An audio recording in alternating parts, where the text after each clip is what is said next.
अस्सलाम वालेकुम my dear students, my name is Hasan Raza. उम्मीद करता हूँ आप तमाम स्टूडेंट्स बखैर आफियत हैं। माय डियर स्टूडेंट्स, जब भी हम कोई फिनोमेना पढ़ते हैं तो उस फिनोमेना की एक एप्लीकेशन पढ़ना बहुत ज़रूरी होता है। जैसे आपने Faraday's law of electromagnetic induction पढ़ा और लेंस लॉ पढ़ा, तो इनको मिला के इसकी एक एप्लीकेशन आपने पढ़ी, that is the alternating current generator. अगर आप एक कदम और पीछे आए तो आपने torque on a current carrying coil पढ़ा था, उसकी एप्लीकेशन पढ़ी डीसी मोटर। तो माय डियर स्टूडेंट्स, हम आज के इस लेक्चर में क्या पढ़ेंगे? माय डियर स्टूडेंट्स, हम आज के इस लेक्चर में भी एक बहुत इंपॉर्टेंट इलेक्ट्रोमैग्नेटिक इंडक्शन का फिनोमेना पढ़ेंगे और उस फिनोमेना की प्रैक्टिकल एप्लीकेशन भी देखेंगे। माय डियर स्टूडेंट्स, आज का लेक्चर थोड़ा सा लेंथी होने वाला है। आज के इस लेक्चर में मैं आपको बताऊंगा म्यूचुअल इंडक्शन क्या होती है। म्यूचुअल इंडक्शन, जैसे कि आप इंडक्शन के नाम से वाकिफ हैं, इंडक्शन ईएमएफ के इंड्यूस होने के अमल को कहते हैं, तो इसमें भी ईएमएफ पैदा होगी। इस म्यूचुअल इंडक्शन को इस्तेमाल करते हुए हम एक बहुत फेमस, बहुत कॉमनली यूज होने वाली इलेक्ट्रिकल अप्लायंस या इलेक्ट्रिकल डिवाइस को पढ़ेंगे। हम ट्रांसफार्मर को आज के इस लेक्चर में पढ़ेंगे। माय डियर स्टूडेंट्स, ट्रांसफार्मर इसी म्यूचुअल इंडक्शन के प्रिंसिपल पे काम करता होगा और इस ट्रांसफार्मर के पढ़े हुए कॉन्सेप्ट को एक दफ़ा से पक्का करने के लिए, अपने जहन में बहुत स्ट्रांगली बिठा देने के लिए, इसकी एग्जाम्पल 15.1 भी मैं आपको आज के इस लेक्चर में करवाऊंगा। तो माय डियर स्टूडेंट्स, स्टोरी थोड़ी सी लंबी होने वाली है। मुझे उम्मीद है कि आप इसी तरह पुरजोश और तवज्जो के साथ मेरे साथ जुड़े रहेंगे। तो चलिए माय डियर स्टूडेंट्स, बगैर किसी ताख़ीर के इन तमाम चीज़ों को पढ़ने के लिए चलते हैं अपने लाइट बोर्ड की तरफ। माय डियर स्टूडेंट्स, हमने आज इस लेक्चर में, जिस तरह से मैं पहले बता चुका हूं कि म्यूचुअल इंडक्शन पे बात करनी है। अब ये जो वर्ड इंडक्शन है, यहाँ से हमें एक आइडिया तो मिल रहा है कि ये induction of electricity, induction of EMF या इंडक्शन ऑफ करंट का कोई मेथड होगा। जैसे आपने एसी जनरेटर में देखा था कि आपने मैग्नेटिक फील्ड लाइंस के चेंज होने से एक कॉइल में इलेक्ट्रिसिटी को या ईएमएफ को पैदा कर लिया था, तो वो भी Faraday law of electromagnetic induction के अकॉर्डिंग था। ईएमएफ इंड्यूस हो रही थी bye the change of magnetic field lines. तो यहाँ पर भी कुछ ऐसा ही होगा, ईएमएफ इंड्यूस होगी, करंट इंड्यूस होगा, लेकिन कैसे? इस कैसे को समझने के लिए लफ्ज म्यूचुअल का आपके सामने लिखा है। स्टूडेंट्स, म्यूचुअल के वर्ड को समझें, प्रोसेस समझ में आ जाएगा। म्यूचुअल किसे कहते हैं? ऐसी चीज़ जो कॉमन हो, जैसे कि म्यूचुअल कॉपरेशन, यानी दो पार्टीज म्यूचुअल कॉपरेट करें, इसका मतलब है दोनों कॉपरेट कर रही हैं, दोनों के कॉमन इंटरेस्ट शामिल हैं, दोनों एक दूसरे के साथ ताउन कर रही हैं, जिसे म्यूचुअल कॉपरेशन कहते हैं। तो म्यूचुअल इंडक्शन क्या होगा? म्यूचुअल इंडक्शन भी म्यूचुअल कॉपरेशन ही की तरह कुछ होगा। स्टूडेंट्स, क्या होगा आइए देखते हैं। हमारे पास अब म्यूचुअल इंडक्शन को समझने के लिए दो कॉइल्स मौजूद हैं। दो कॉइल्स मौजूद हैं का क्या मतलब है? स्टूडेंट्स, मेरे पास एक ऐसी कॉइल है, एक ऐसा सोलेनॉइड है which is connected to the battery. So इसके ये दो टर्मिनल्स, मैं इन दो टर्मिनल्स को जोड़ने लगा हूँ एक अदद बैटरी के साथ। So for example, a positive terminal of the battery and the negative terminal of the battery, and the circuit is going to be completed through the switch like this.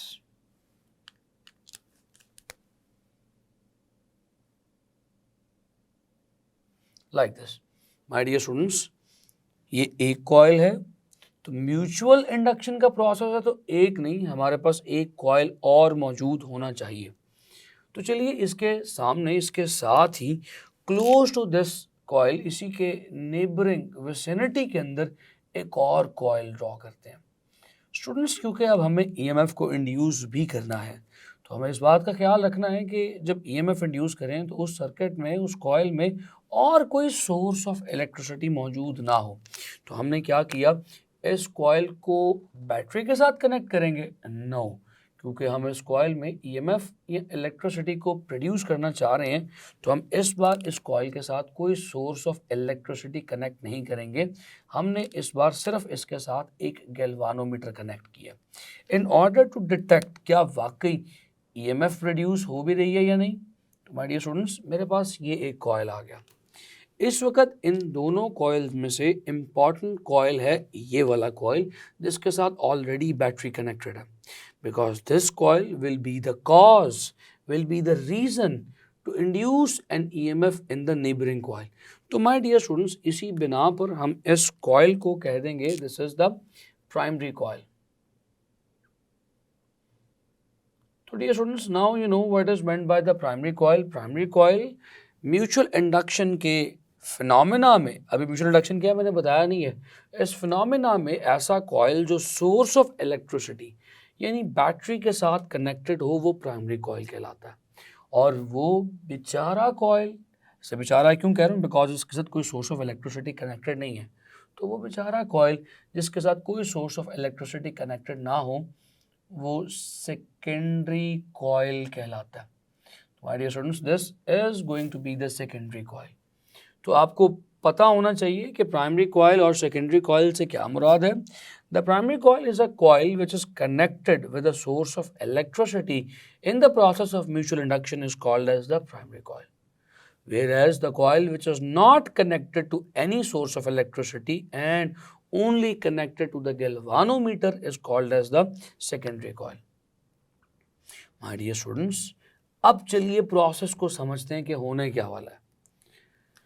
जिस लम्हे आप इस स्विच को on करेंगे, uniform current इस solenoid में से पास होना शुरू हो जाएगा, and because of that uniform current this solenoid will behave like a bar magnet. आपने पढ़ा हुआ है सॉलिनॉइड या कॉइल की मैग्नेटिक फील्ड बार मैग्नेट की मैग्नेटिक फील्ड को रिजेंबल करती है। So let me draw the direction of magnetic field lines. So the direction of magnetic field lines would be something like this. यानी magnetic field lines जो इस coil की produce हो रही हैं यकीनन वो नेबरिंग कॉइल में से भी पास कर रही होंगी। My dear students, now the magnetic field lines are passing through this neighboring coil. लेकिन as long as ये switch closed है, ये switch connected है, the current in this circuit is constant. Okay, direct current की battery connected है, तो जब तक डायरेक्ट करंट की बैटरी कनेक्टेड रहेगी, कांस्टेंट करंट पास करता रहेगा, तब तक डियर स्टूडेंट्स जाहिर है मैग्नेटिक फील्ड भी कांस्टेंट रहेगी। और मैग्नेटिक फील्ड के कांस्टेंट रहने का मतलब है no change in magnetic field lines. तो तब जब तक करंट कांस्टेंट रहेगा, मैग्नेटिक फील्ड लाइंस चेंज नहीं होंगी, तब तक गैल्वानोमीटर बेचारा कोई रीडिंग शो नहीं करेगा। There will be no deflection. Galvanometer will be static on its zero. Students, इस वक्त मैग्नेटिक फील्ड लाइंस इस कॉइल में से मैक्सिमम पास कर रही है लेकिन चेंज नहीं हो रही, तो लिहाजा डिफ्लेक्शन जीरो है। My dear students, the moment I am going to switch this circuit off, जैसे ही मैं इस सर्किट को डिस्कनेक्ट करूंगा, जानते हैं क्या होगा? Current will drop to zero.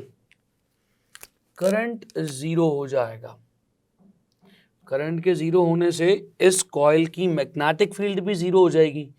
तो इस कॉइल पर क्या गुजरेगी स्टूडेंट्स? इसकी मैग्नेटिक फील्ड एक लम्हा पहले मैक्सिमम है, जैसे स्विच ऑफ किया इसकी मैग्नेटिक फील्ड मैक्सिमम से जीरो पे आ गई। तो इसका स्विच ऑफ करने से क्या इसकी मैग्नेटिक फील्ड लाइंस चेंज नहीं हुई? सो अचानक मैग्नेटिक फील्ड लाइंस मैक्सिमम थी, स्विच ऑफ करने से मैक्सिमम पे जीरो आ गई। So the magnetic field lines which were passing through the secondary coil suddenly immediately changed from maximum to zero. That means there is the change in magnetic field lines. Because of that change in magnetic field lines, the galvanometer will show some deflection. इस बात का सबूत मिल जाएगा कि current induce हुआ है। इस बात का सबूत मिल जाएगा कि मैग्नेटिक फील्ड लाइंस के चेंज होने से करंट इंड्यूस हुआ है। माय डियर स्टूडेंट्स, अगर मैं एक ही लम्हे में फिर से स्विच को क्लोज करूं, सर्किट कनेक्ट हो जाए, करंट फिर मैक्सिमम हो जाएगा, मैग्नेटिक फील्ड लाइंस फिर जीरो से मैक्सिमम हो जाएंगी। Once again magnetic field lines zero से मैक्सिमम हुई, चेंज हुई, but this time the change of magnetic field is opposite. पहले मैग्नेटिक फील्ड लाइंस मैक्सिमम से अचानक जीरो हुई थी, तो deflection of this galvanometer showed the detection of current, और आपने फिर स्विच को दोबारा क्लोज किया, करंट को मैक्सिमम किया, so magnetic field lines again got zero to maximum. तो आप इस बार देखें फिर से मैग्नेटिक फील्ड लाइंस चेंज हुई हैं, तो this time magnetic field lines का जो चेंज है वो ऑपोजिट है, पहले मैक्सिमम से जीरो था, अब जीरो से मैक्सिमम है, तो फिर करंट इस कॉइल में इंड्यूस होगा, but this time the direction of this induced current would be the opposite to the previous one. इसी वजह से डिफ्लेक्शन ऑफ द करंट भी पहले से अब ऑपोजिट होगी।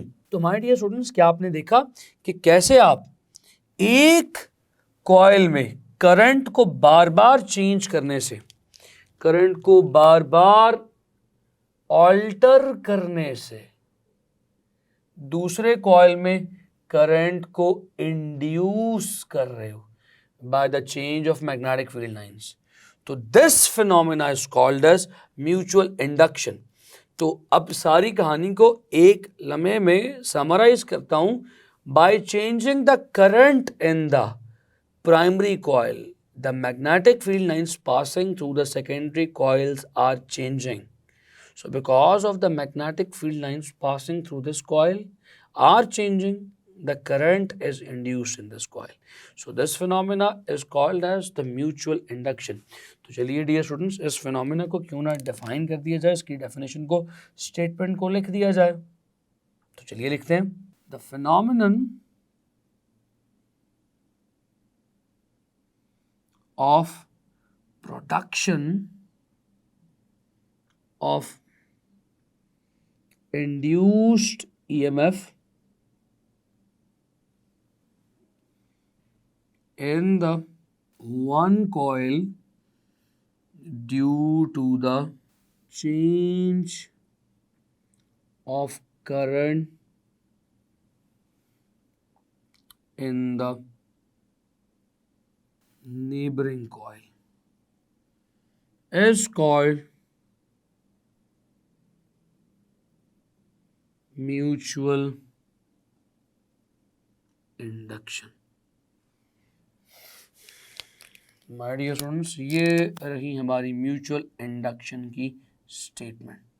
स्टूडेंट्स, म्यूचुअल इंडक्शन हमें समझ तो आ गई, लेकिन सवाल ये पैदा होता है कि हम म्यूचुअल इंडक्शन को यूज़ कहाँ करते हैं। Why mutual induction is helpful, हम म्यूचुअल इंडक्शन को पढ़ क्यों रहे हैं। Students, mutual induction is very important. Students, mutual induction को यूज़ किया जाता है एक बहुत कमर्शियली और डोमेस्टिक लेवल पर यूज़ होने वाले अप्लायंस ट्रांसफार्मर में। स्टूडेंट्स, ट्रांसफार्मर एक बहुत इम्पॉर्टेंट इलेक्ट्रिकल कंपोनेंट है। ये हर गली में, हर कोने पे, हर इंडस्ट्री में, हर घर में almost most of the appliances के साथ भी कनेक्टेड है। तो क्या है ये ट्रांसफार्मर, क्यों है इतना खास। स्टूडेंट्स, ट्रांसफार्मर एक ऐसे इलेक्ट्रिकल कंपोनेंट को कहते हैं जो हमारी मर्जी के मुताबिक, रिक्वायरमेंट ऑफ द अप्लायंस के मुताबिक वोल्टेज को ज़्यादा कर सकता है या वोल्टेज को कम कर सकता है।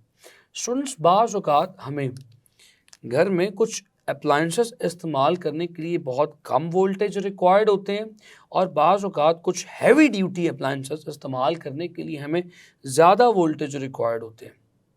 लेकिन हमारे घर में जो सप्लाई आ रही है वोल्टेजेस की वो 220 है, तो हम 220 वोल्ट्स को बाज़ औक़ात कम करना चाहते हैं, बाज़ औक़ात बढ़ाना चाहते हैं। तो वो डिवाइस जिसकी मदद से हम वोल्टेज को कम भी कर सकते हैं और ज़्यादा भी कर सकते हैं, वो डिवाइस ट्रांसफार्मर कहलाती है। तो dear students, what is the transformer? An electrical device used to step up or step down the input voltage is called transformer. एक ऐसी इलेक्ट्रिकल डिवाइस जो इनपुट वोल्टेज को स्टेप अप या स्टेप डाउन कर सके, यानी इनपुट वोल्टेज को यानी बढ़ा सके और कम कर सके, वो ट्रांसफार्मर कहलाती है। अब स्टूडेंट सवाल ये पैदा होता है, ये तो बड़ा हैवी क्लेम हो गया कि वोल्टेज को कम भी कर सकती है, वोल्टेज को ज़्यादा भी कर सकती है, लेकिन कैसे? वोल्टेज को कम या ज़्यादा करने के लिए इस डिवाइस के पास एबिलिटी कैसे आई, ये डिवाइस काम कैसे करती है? तो माय डियर स्टूडेंट्स, एक बहुत इंपॉर्टेंट शॉर्ट क्वेश्चन जो यहाँ पर आपसे पूछा जा सकता है, that is the principle of this transformer. इस ट्रांसफार्मर का प्रिंसिपल है, my dear student, that principle is mutual induction. तो ये प्रिंसिपल म्यूचुअल इंडक्शन पर काम करती है, यानी कि डियर स्टूडेंट्स, इसमें भी दो कॉइल्स होने चाहिए। उन दो कॉइल्स में से एक प्राइमरी होगा जहां पर आप वोल्टेज देंगे, और एक सेकेंडरी होगा जहां पर वोल्टेज इंड्यूस होंगे, यानी आउटपुट आएगी, यानी वो वोल्टेज पैदा होंगे जो आप डिज़ायर करते हैं। ज़्यादा तो स्टेप अप, अगर चाहते हैं कम वोल्टेज आए तो स्टेप डाउन। तो डियर स्टूडेंट्स, इसी बात पर फिर सीखिए इसकी कंस्ट्रक्शन क्या है। तो चलिए मैं आपको कंस्ट्रक्शन की हेडिंग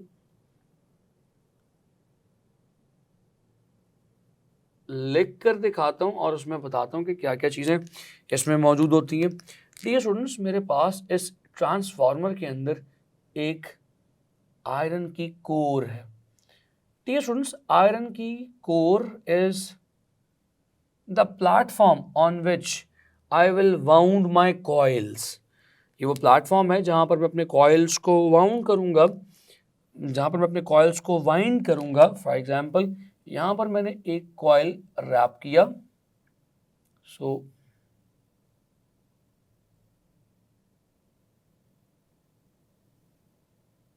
ये कॉइल इस तरह से मैंने इस एक साइड पर रैप किया, लपेट दिया।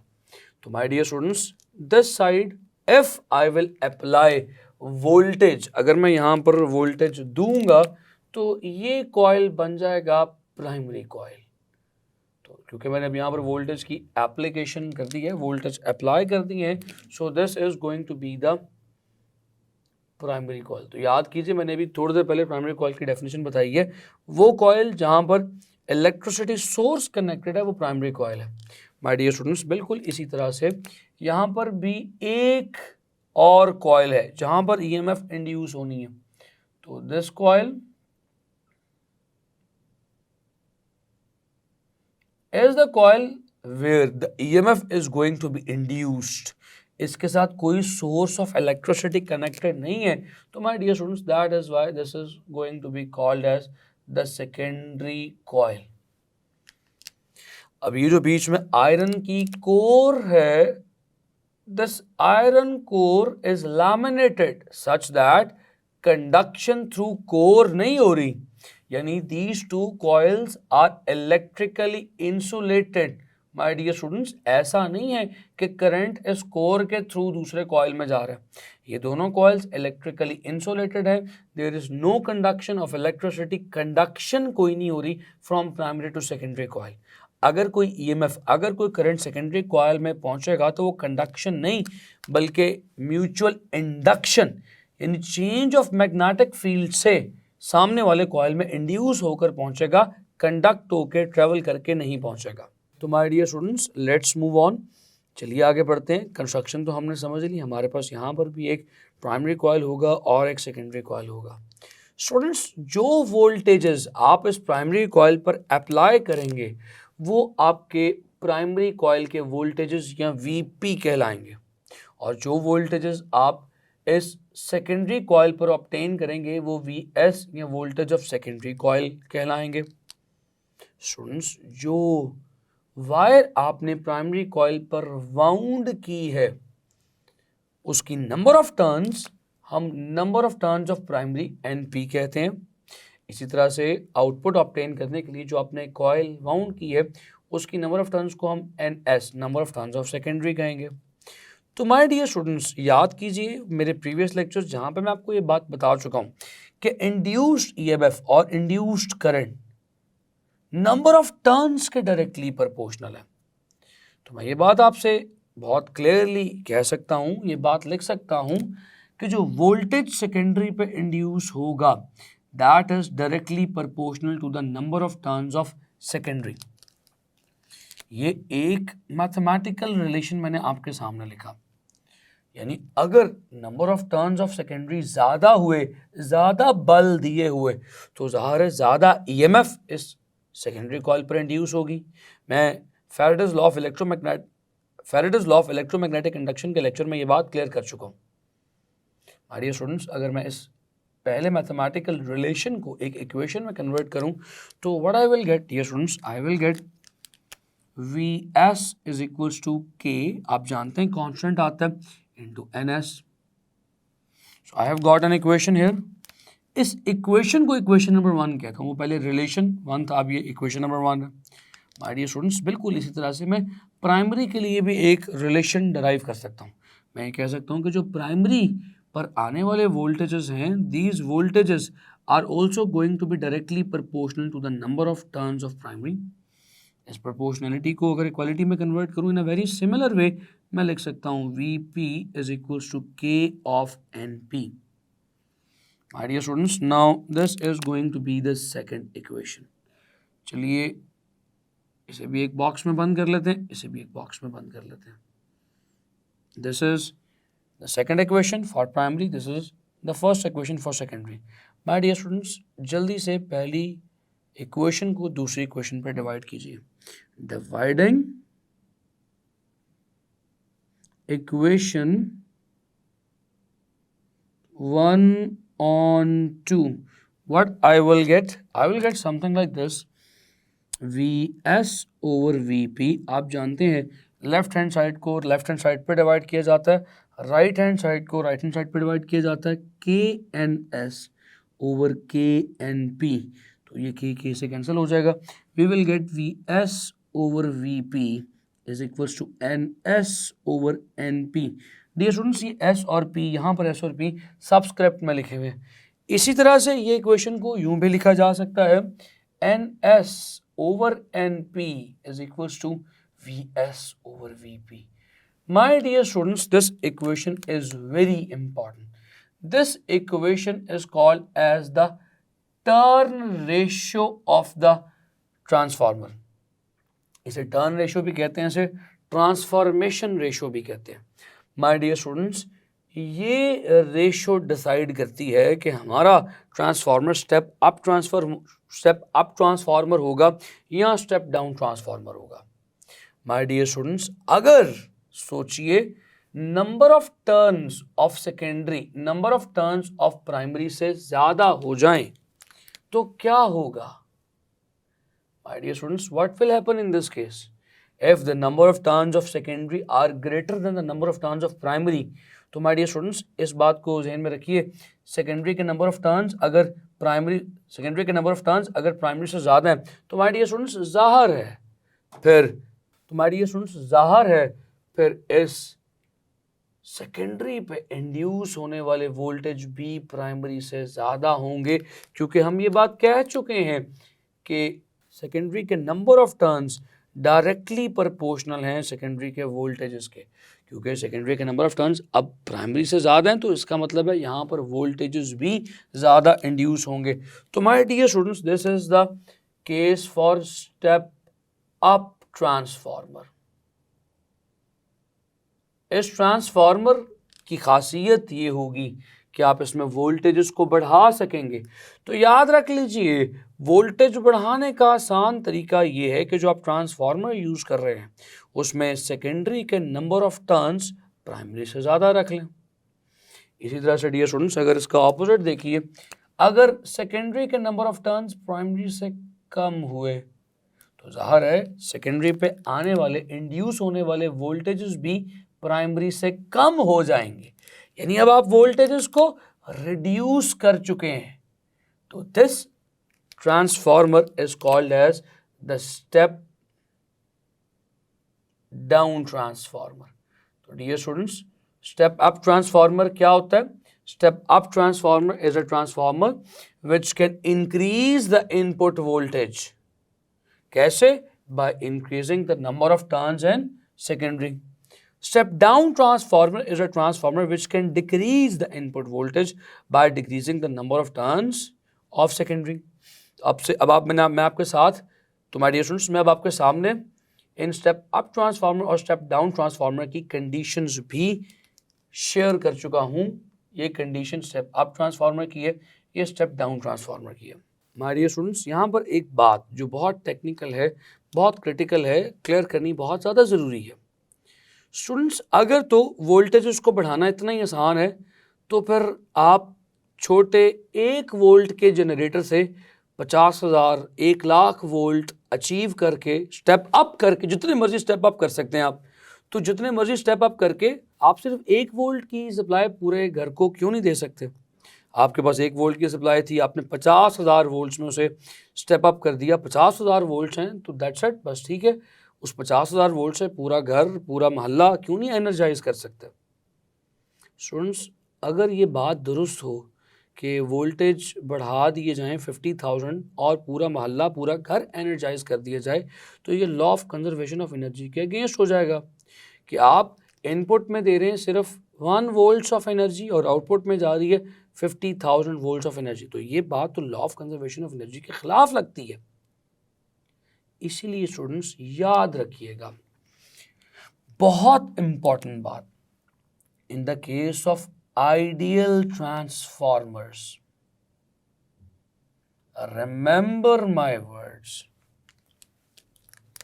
The input power must be equals to output power. जितनी पावर इनपुट में दी जाएगी, यानी पावर कहते हैं एनर्जी पर यूनिट टाइम को, 1 सेकंड में जितनी एनर्जी इनपुट में दी जाएगी, आउटपुट में भी उतनी एनर्जी ही 1 सेकंड में हासिल की जाएगी. यानी the input power given to the circuit, power given to the primary must be equal to the power produced by the secondary, यानी आउटपुट पावर के इक्वल होगा. यानी इसमें वोल्टेज तो बढ़ रहे हैं तो फिर पावर कैसे कांस्टेंट है? ये बात बहुत टेक्निकल है. चलिए आइए सीखते हैं. स्टूडेंट्स, याद कीजिए, पावर किसके इक्वल होता है? Product of voltage into current. तो डियर स्टूडेंट्स, इनपुट पावर किसके इक्वल होगा और आउटपुट पावर किसके इक्वल होगा? स्टूडेंट्स, इनपुट पे वोल्टेज है Vp और इसका करंट Ip होगा, प्राइमरी का करंट. तो इनपुट पावर क्या होगी students? Input power would be Vp/Ip. Output power क्या है जी? Vs/Is के इक्वल है. स्टूडेंट्स, अगर मैं इसको क्रॉस मल्टीप्लाई करूं तो I will get Ip/Is is equals to Vs/Vp. ये बहुत टेक्निकल रिलेशन है. इस रिलेशन से हमें क्या देखने को मिल रहा है? हमें ये देखने को मिल रहा है कि यहाँ पर Is नीचे है और Vs ऊपर है, यानी कि Vs सेकेंडरी के voltages are inversely proportional to the secondary का करंट. यानी कि आप जितने ज़्यादा वोल्टेज सेकेंडरी में बढ़ाते जाएंगे, करंट उतना कम होता जाएगा in order to make power constant. Power constant है ना, हम कह रहे हैं कि इनपुट में जितनी पावर है उतनी ही पावर आउटपुट में है. तो इसका मतलब क्या हुआ? इसका मतलब है कि जितनी वोल्टेज की वैल्यू आप बढ़ाते जाएंगे, तो पावर वोल्टेज और करंट का प्रोडक्ट है. वोल्टेज को जितना बढ़ाते जाएंगे, करंट उतना कम होता जाएगा in order to make power constant. जैसे कि यहाँ पर मैं आपको लिख के दिखाता हूँ कि अगर आपको पावर कांस्टेंट रखनी हो तो VI, power is product of voltage and current, is constant.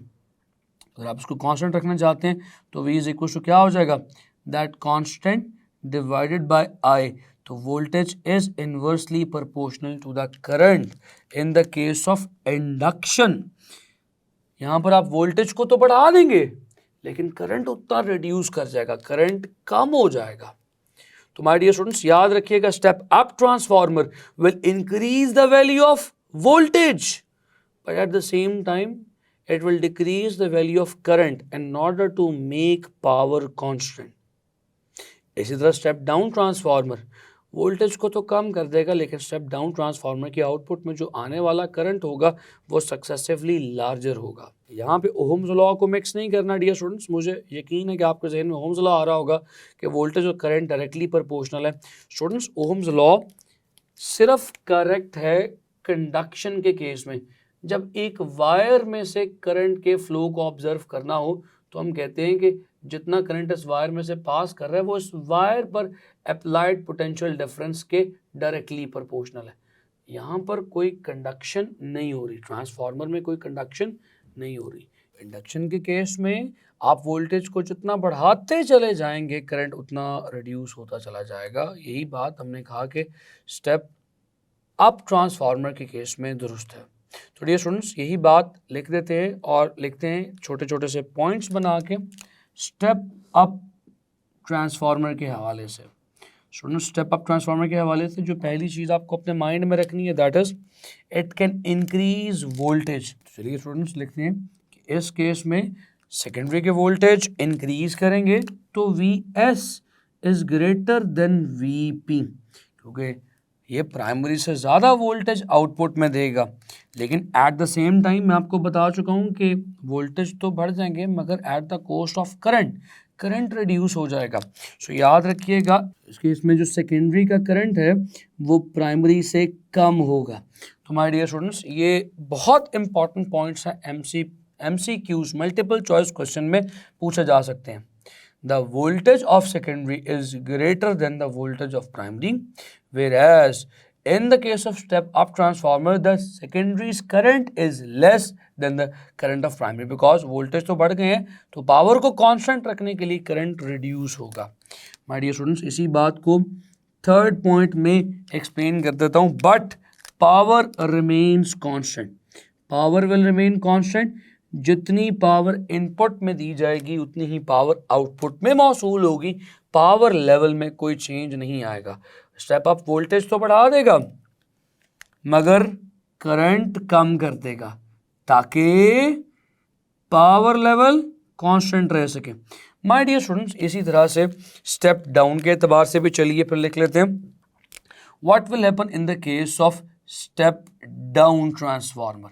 Students, in the case of step down transformer, it will obviously decrease the secondary's voltage, so Vs is going to be less than Vp, क्योंकि ये step down voltage है, voltage को कम कर रहा है, reduce कर रहा है। माय डियर स्टूडेंट्स, वोल्टेज तो कम कर देगा बट क्या चीज़ बढ़ जाएगी पावर को कांस्टेंट रखने के लिए? Dear students, the second point is going to be that voltage तो कम हो गए, करंट बढ़ जाएगा। सो ज़ाहिर है करंट और वोल्टेज बता चुका हूँ, inversely proportional in order to make the power constant. तो माय डियर स्टूडेंट्स, फिर तीसरा पॉइंट इसका यही बनेगा that in order to make power constant, current बढ़ा है so power is constant. So याद रखिएगा, whether you have got a step up transformer और you have got a step down transformer, चाहे आपके पास स्टेप अप ट्रांसफार्मर हो चाहे step down transformer हो, एक चीज़ इन दोनों में कॉमन रहेगी, वो है power. Input power must be equal to the output power. जो चीज़ें चेंज होंगी वो सिर्फ वोल्टेज है और वोल्टेज के साथ पावर को कांस्टेंट रखने के लिए करंट चेंज होगा। अगर वोल्टेज बढ़ेंगे तो करंट कम हो जाएगा, अगर वोल्टेज कम होंगे तो करंट बढ़ जाएगा। आप देख सकते हैं। माय डियर स्टूडेंट्स, बहुत सिंपल सी बातें थी, आपके सामने तमाम चीज़ें रखी हैं। अब इन चीज़ों को यहाँ पर समेटने के लिए, इस कॉन्सेप्ट को यहाँ पर एक दफ़ा से बहुत पक्का करने के लिए ज़रूरी है कि मैं एग्जाम्पल आपके साथ शेयर करूं। एग्जाम्पल 15.1 इस चैप्टर की पहली एग्जाम्पल है, तो मैं बोर्ड की ये साइड आपके सामने इरेज करके इस ट्रांसफार्मर के टॉपिक से रिलेटेड एग्जाम्पल आपके साथ अभी शेयर करता हूं। माय डियर स्टूडेंट्स, हमने वो म्यूचुअल इंडक्शन वाले पोर्शन को इरेज करके आपके सामने एग्जाम्पल 15.1 के लिए गिवन डाटा लिखा है। स्टूडेंट्स, कहा यह जा रहा है कि हमारे पास एक ट्रांसफार्मर है जिससे एक मॉडल ट्रेन को ऑपरेट करना है और उस मॉडल ट्रेन को ऑपरेट करने के लिए हमें 12 वोल्ट्स रिक्वायर्ड है, यानी ट्रांसफार्मर की आउटपुट मस्ट बी 12 वोल्ट्स। और उस ट्रेन को ऑपरेट करने के लिए वो ट्रेन 0.8 एम्पेयर्स का करंट ड्रॉ करती है। तो ज़ाहिर है the transformer must give 0.8 Ampere's of current in the output. तो IS की वैल्यू, सेकेंडरी के करंट की वैल्यू 0.8 एम्पेयर्स है और VP जो वोल्टेज अप्लाई किए जा रहे हैं, यानी जिस सोर्स के साथ ट्रांसफार्मर को कनेक्ट किया गया है, वो 240 का सोर्स है, 240 वोल्ट्स प्राइमरी पे अप्लाई किए गए हैं, आपको प्राइमरी का करंट रिक्वायर्ड है। माय डियर स्टूडेंट्स, याद कीजिए, for the ideal transformer I have told you the input power is equals to the output power, यानी कि ये बात क्यों लिखी जा सकती है, VP/IP is equals to VS/IS। तो डियर स्टूडेंट्स, प्रॉब्लम तो हल हो गई, सोल्यूशन तो खुद ब खुद हो गया, बस इस इक्वेशन को अरेंज कर लीजिए। स्टूडेंट्स, VP गिवन है, VS गिवन है, IS गिवन है, IP फाइंड आउट करना है। तो IP को एक तरफ रखिए, VS/IS ओवर VP आपका फॉर्मूला बन जाएगा। VS की value students that is 12 volts, IS की वैल्यू 0.8 एम्पेयर्स, और नीचे VP जो 240 वोल्ट्स पर जो 240 वोल्ट्स सप्लाई कर रहा है। तो IP की वैल्यू क्या बन जाएगी डियर स्टूडेंट्स, अगर आप इसे सॉल्व करें तो इट विल बिकम 0.04 एम्पेयर्स। तो स्टूडेंट्स, यहाँ पर आपने एक बहुत इंपॉर्टेंट बात क्या नोटिस की, आपने ये देखा कि इस वक्त सेकेंडरी में जो करंट है, जो आउटपुट में करंट आ रहा है, दैट इज 0.8 एम्पेयर्स, और वोल्टेज है 12 वोल्ट्स, जबकि जो प्राइमरी में वोल्टेजेस अप्लाई किए गए थे वो ज़्यादा थे, 240 वोल्ट्स। तो ये स्टेप डाउन ट्रांसफार्मर है, तो उसने वोल्टेज को देखा, कम कर दिया, और करंट को देखें, शुरू में 0.04 एम्पेयर्स था और आउटपुट में 0.8 एम्पेयर्स आ रहा है, तो उसने करंट को बढ़ा दिया, वोल्टेज तो रिड्यूस कर दिए मगर करंट को बढ़ा दिया। स्टूडेंट्स, ये तो बात फिर से आइडियल ट्रांसफार्मर की है, एक ट्रांसफार्मर और भी है, that is the non ideal transformer. Students, what is meant bye non ideal transformer? Non ideal transformer को रियल ट्रांसफार्मर भी कहते हैं, यानी वो ट्रांसफार्मर जो हम अपनी रियल वर्ल्ड में यूज करते हैं। So dear students, real transformer में इनपुट पावर आउटपुट पावर के इक्वल नहीं हो सकती, input power is not equals to the output power. तो फिर क्या होगा स्टूडेंट्स, रियल ट्रांसफार्मर में कुछ ना कुछ लॉसेस मौजूद हैं, कहीं कोई कनेक्शन में इलेक्ट्रिकल एनर्जी लॉस हो गई, किसी वायर का कोई जोड़ कहीं पर सही नहीं लगा, कुछ इलेक्ट्रिकल एनर्जी लॉस हो गई, या कुछ एनर्जी कोर की सूरत में लॉस हो गई, कुछ एनर्जी प्राइमरी से सेकेंडरी तक पहुंच ही नहीं पाई, तो लॉसेस बेतहाशा हो सकते हैं, मौजूद हो सकते हैं। सो इस केस में इनपुट पावर आउटपुट पावर के इक्वल नहीं होगी, there will be the energy loss. So energy losses are present, energy losses are present my dear students. तो इस केस में फिर मैं ये लिख सकता हूं कि input power is greater than output power, क्योंकि लॉसेस के बाद पावर तो आउटपुट में गई है, तो आउटपुट में कुछ ना कुछ लॉसेस आए हैं। माय डियर स्टूडेंट्स, उम्मीद करता हूं तमाम कॉन्सेप्ट्स आपके क्लियर हुए हैं। लेक्चर थोड़ा सा लेंथी ज़रूर था, मगर मैं उम्मीद करता हूं कि चीज़ों को सिंपल तौर पर आपके सामने रख सका हूं, बयान कर सका हूं। आपसे मुलाकात करूंगा अगले लेक्चर में कुछ नए कॉन्सेप्ट्स के साथ। अपना बेइंतहा ख्याल रखिए। सी यू नेक्स्ट टाइम। खुदा हाफिज़।